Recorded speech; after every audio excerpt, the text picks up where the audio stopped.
Hello students, good day to all of you. आज आपण बघणार आहोत चिटणीसाची कार्यपद्धती हा विषय. तर तुम्हाला 12वीमध्ये चिटणीसाची कार्यपद्धती या विषयामध्ये किती धडे आहेत, किती चॅप्टर्स आहेत ते आपण एकदा रिवाईज करूया, एकदा बघूया. तर या विषयामध्ये तुम्हाला एकूण 12 चॅप्टर्स आहेत, 12 धडे आहेत. सर्वात पहिले आहे संस्थात्मक वित्त व्यवस्थापनाची ओळख. दुसरा, संस्थात्मक वित्त व्यवस्थेचे स्रोत. तिसरा, भाग विक्री. चौथा, कर्जरोखे विक्री. पाचवा, ठेवी. सहावा, सभासदांशी पत्रव्यवहार. सातवा, कर्जरोखेधारकांशी पत्रव्यवहार. आठवा, ठेवीदारांशी पत्रव्यवहार. नववा, भागपेढी पद्धती. 10वा, लाभांश आणि व्याज. 11वा, वित्तीय बाजार. 12वा, भाग बाजार. तर सर्वात प्रथम आपण पहिल्या धड्यापासून सुरुवात करणार आहोत. पहिल्या धड्याचं नाव आहे संस्थात्मक वित्त व्यवस्थापनाची ओळख.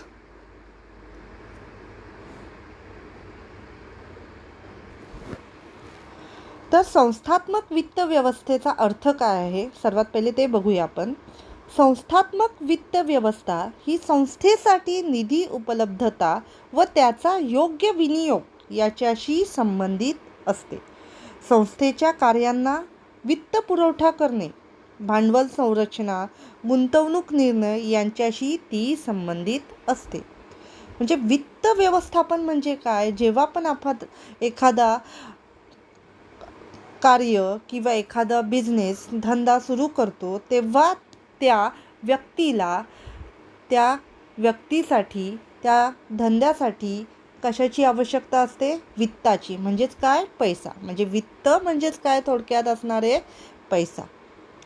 म्हणजे वित्त ही संकल्पना कशाशी निगडीत आहे? पैसे व पैशाचे व्यवस्थापन यांच्याशी निगडीत आहे.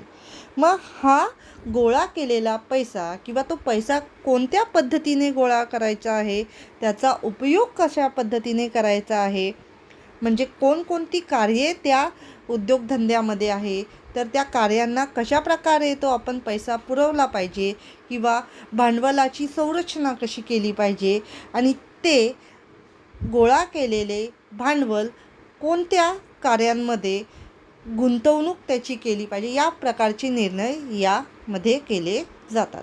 तर त्याची व्याख्या आहे बघा. हेनरी हॉगलँड यांच्या मतानुसार संस्थात्मक वित्त व्यवस्था व्यावसायिक संस्थेने केलेले भांडवल, संपादन व त्याचा विनियोग या गोष्टींची हाताळणी करते. म्हणजे संस्थात्मक वित्त व्यवस्था म्हणजे काय? तर व्यावसायिक संस्थेने केलेले भांडवल संपादन, म्हणजे कशा प्रकारे ती संस्था, व्यावसायिक संस्था आहे, उद्योगधंदा आहे एखादा, तर ती कशा प्रकारे भांडवल गोळा करते. भांडवल म्हणजेच काय असणार आहे? पैसा असणार आहे. तो पैशाच्या स्वरूपात असतो. कोणतंही एखादा उद्योगधंदा करायचा आहे किंवा नवीन बिझनेस स्टार्ट करायचा आहे, तर त्याच्यासाठी कशाची आवश्यकता असते? भांडवलाची गरज असते.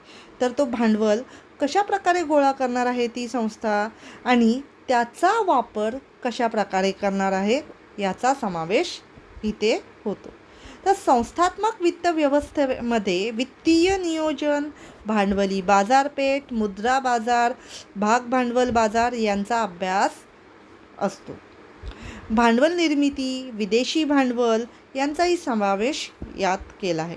वित्तीय संस्था तसेच बँकांनाही यात अनन्यसाधारण महत्त्व दिले आहे. वित्तीय संस्था म्हणजे काय? तर जिथून आपल्याला पैसा उपलब्ध होऊ शकतो. कोणतंही एक व्यावसायिक संस्था असते, तर व्यावसायिक संस्थेला कशाची गरज असते? पैशाची गरज असते. मग तो पैसा कुठून मिळणार आहे? ते भांडवल त्याला कुठून मिळणार आहे? तर ह्या वित्तीय संस्था असतात, ते त्याला पैसा पुरवतात. किंवा बँका असतात काही, तर त्या उद्योगधंद्याला किंवा त्या व्यवसाय संस्थेला काय पुरवत असतात? पैसा पुरवत असतात. तर वित्त व्यवस्थापक खाली नमूद केलेल्या गोष्टींची खात्री देतो. पहिलं, संस्थेकडे पुरेशी व समाधानकारक वित्त व्यवस्था उपलब्ध आहे. दुसरं, संस्था किमान मूल्य असलेल्या योग्य प्रकारच्या निधीचा वापर करत आहे. संस्था उभ्या केलेल्या निधीचा योग्य वापर करत आहे. संस्थेच्या मालकांसाठी कमाल लाभांश निर्मितीसाठी प्रयत्न करत आहे. म्हणजे या सगळ्या गोष्टींचा समावेश इथं होतो. पैसा मिळवण्यापासून, संपादन करण्यापासून, भांडवल संपादन करण्यापासून, त्या भांडवलाचा उपयोग कोणत्या पद्धतीने केला जातो आणि त्या भांडवलामधून जास्तीत जास्त लाभांश गोळा करण्याची, लाभांश निर्मितीसाठी प्रयत्न करण्याची गरज कोणाला असते? त्या संस्थेला असते. तर पुढचं बघूया, संस्थात्मक वित्त व्यवस्थेचे महत्त्व. तर संस्थात्मक वित्त व्यवस्थेचे महत्त्व काय असणार आहे? तर व्यावसायिक संस्थेच्या कार्यात्मक व्यवस्थापनेत उत्पादन, वित्त, विपणन तसेच कर्मचाऱ्यांच्या कृती या सर्वांना खूप महत्त्व आहे. पण या सर्वांमध्ये सगळ्यात जास्त महत्त्व दिले आहे ते वित्तीय कामकाजाला. आता आपण संस्थात्मक वित्त व्यवस्थेचे महत्त्व जाणून घेऊया. म्हणजे वित्त हे महत्त्वाचे आहे. वित्ताशिवाय, फायनान्सशिवाय किंवा पैशाशिवाय कोणताही उद्योगधंदा सुरू होऊ शकत नाही. म्हणजे सर्वात महत्त्व कोणाला असणार आहे इथं? पैशाला, वित्ताला. तर पहिलं, निर्णय प्रक्रियेत मदत करते. म्हणजे संस्थात्मक वित्त व्यवस्था काय करत असते? निर्णय प्रक्रियेत मदत करत असते. तर व्यावसायिक संस्थांचे बहुतेक सर्व निर्णय हे निधीच्या उपलब्धतेवर अवलंबून असतात. सुरुवातीला जेव्हा एखादा उद्योगधंदा सुरू होतोय, तर उद्योगधंदा सुरू करण्यासाठी त्या जो पण मालक असणार आहे त्याला कशाची गरज लागणार आहे? वित्ताची गरज लागणार आहे. मग त्या वित्ताशिवाय, त्या पैशाशिवाय तो उद्योगधंदा सुरू करू शकत नाही. म्हणजे त्याच्यावरतीच अवलंबून असणार आहे. व्यवसायातील कोणतेही कार्य निधीशिवाय स्वतंत्रपणे पार पाडता येत नाही. निधी महत्त्वाचा आहे, वित्त महत्त्वाचा आहे, पैसा महत्त्वाचा आहे. व्यवसायामधील प्रत्येक निर्णय त्याचा नफ्यावरील परिणाम नजरेसमोर ठेवून घेणे आवश्यक असते. म्हणजे कोणताही निर्णय जो वित्त व्यवस्थेसाठी घेतला जातो त्याचा परिणाम त्या व्यवसाय संस्थेच्या नफ्यावर होऊ शकत नाही, अशा प्रकारे तो निर्णय घेतला जातो. समोर निरनिराळे पर्याय उपलब्ध असताना जो कमाल नफा मिळवून देईल अशाच पर्यायाचा व्यवस्थापन स्वीकार करते. म्हणजे किमान आणि कमाल हे दोन प्रकारचे नफे. म्हणजे आपल्याला कोणत्या नफ्याची गरज असणार आहे? कमाल, जास्तीत जास्त. कमाल म्हणजे काय? जास्तीत जास्त कोणत्या कार्यातून नफा मिळतोय ते स्वीकारलं जातं. जो प्रकल्प आर्थिकदृष्ट्या व्यवहार्य असेल त्याच प्रकल्पाला व्यावसायिक संस्था हिरवा कंदील दाखविते. म्हणजे ज्याच्यातून जास्तीत जास्त नफा मिळवता येईल तेच काय केलं जातं? इथं कार्य स्वीकारलं जातं. अशा प्रकारे संस्थात्मक वित्त व्यवस्था निर्णय प्रक्रियेमध्ये मोलाची भूमिका बजावते. म्हणजे निर्णय पण महत्त्वाचा असतो. निर्णय जर घेतला नाही, व्यवस्थित निर्णय नसेल तर पुढे कशावरती परिणाम होणार आहे? नफ्यावरती. म्हणून निर्णय प्रक्रियेत कोण मदत करतं? संस्थात्मक वित्त व्यवस्था. पुढचं, प्रकल्पासाठी भांडवल उभारणी करणे.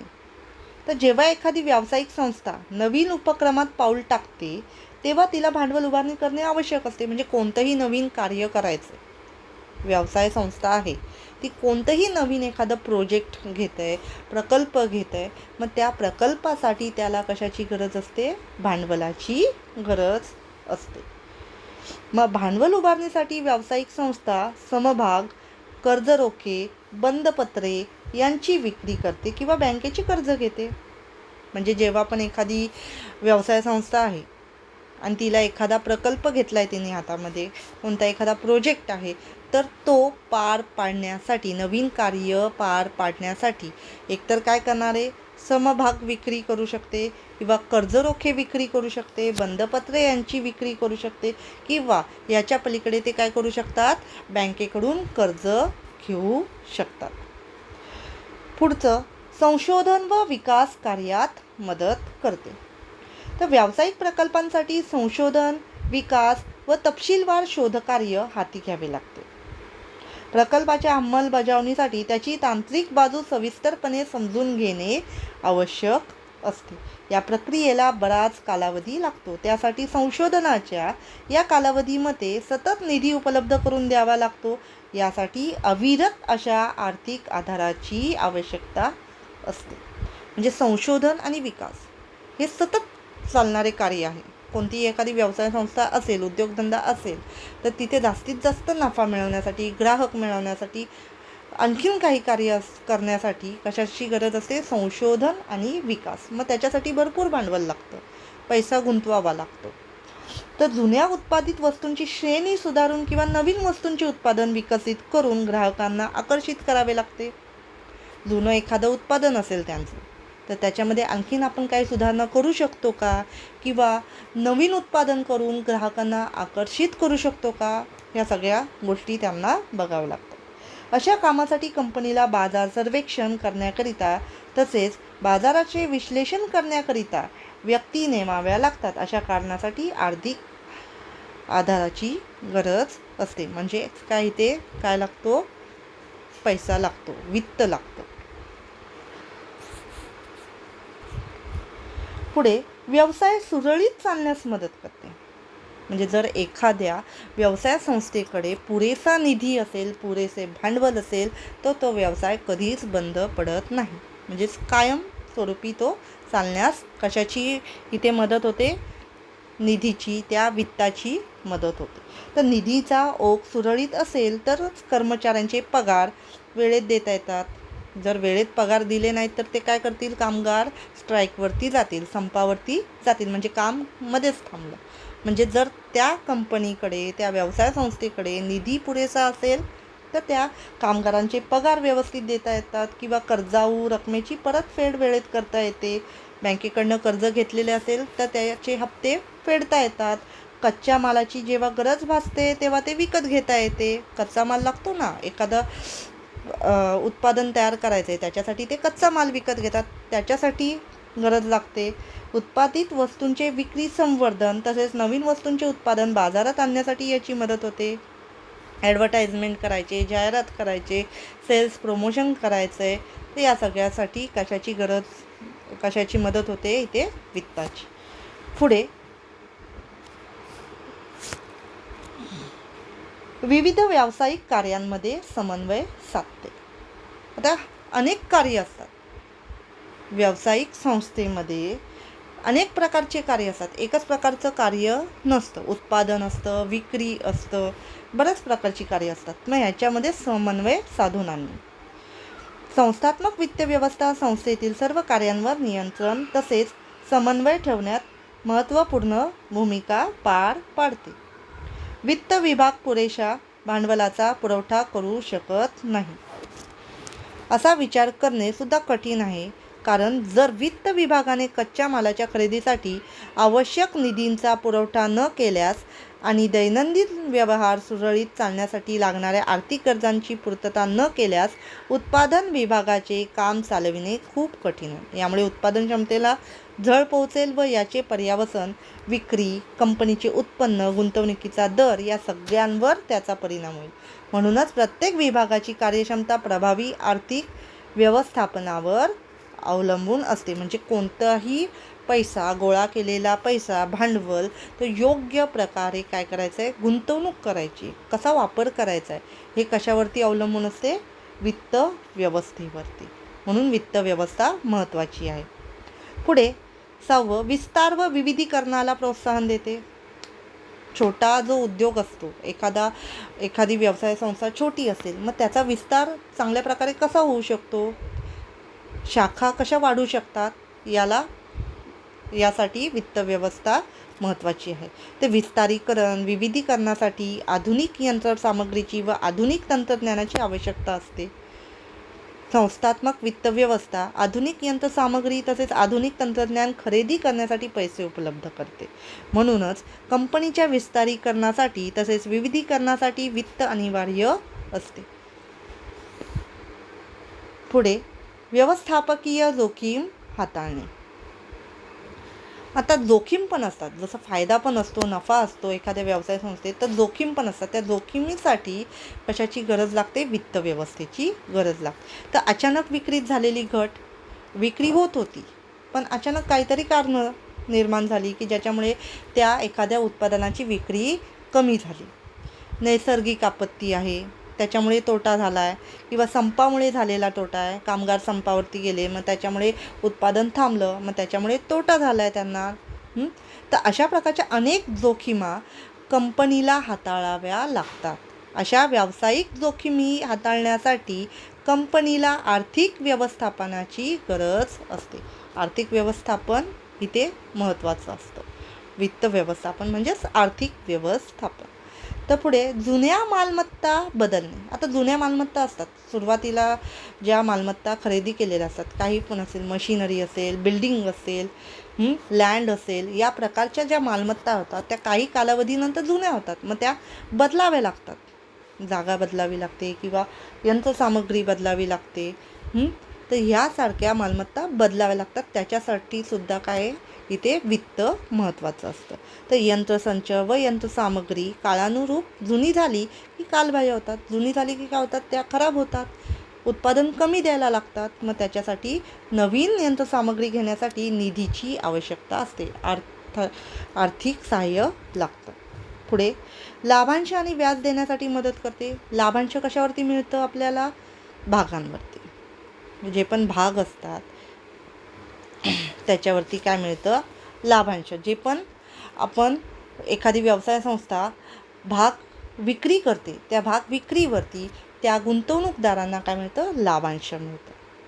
किंवा एखादी बँक आहे किंवा एखादं आपण कर्ज घेतो आहे, ती व्यवसाय संस्था कर्ज घेते आहे बँकेकडनं, तर वित्तीय संस्थेकडनं, तर इथे काय होणार आहे? त्यांना काय द्यावं लागणार आहे? व्याज. म्हणजे हे लाभांश आणि व्याज काय करायचे? कंपनीला, त्या व्यवसाय संस्थेला द्यायचं आहे दुसऱ्यांना. मग ते देण्यासाठी काय होतं इथे? मदत कशाची होते? संस्थात्मक वित्त व्यवस्थेची. तर भागधारकांना लाभांश तसेच कर्ज रोखेधारक व बँकांना व्याज देण्यासाठी वित्त व्यवस्था आवश्यक आहे. पुढे विविध कर व शुल्क भरण्यासाठी मदत करते. आता कंपनी आहे, व्यवसाय संस्था आहे, तर वेगवेगळ्या प्रकारचे कर असतात, शुल्क असतात. ते भरण्यासाठी तिथे कशाची गरज असते? पैशाची गरज असते. तर आयकर, इन्कम टॅक्स आहे, वस्तू व सेवा कर आहे, तसेच नोंदणी अधिकाऱ्याला अदा करावयाचे शुल्क आहे. अशा प्रकारच्या कर व आकार भरणीसाठी संस्थात्मक वित्त व्यवस्था मदत करते. म्हणजे थोडक्यात संस्थात्मक वित्त व्यवस्था म्हणजे काय? ज्याच्यामुळे आपल्या एखाद्या व्यवसाय संस्थेचे जे वित्ताचा प्रश्न आहे, म्हणजे पैशाचा आहे, भांडवलाचा प्रश्न आहे, तो ह्याच्यामुळे काय होतो? त्याचं त्या प्रश्नांचे निदान करता येते.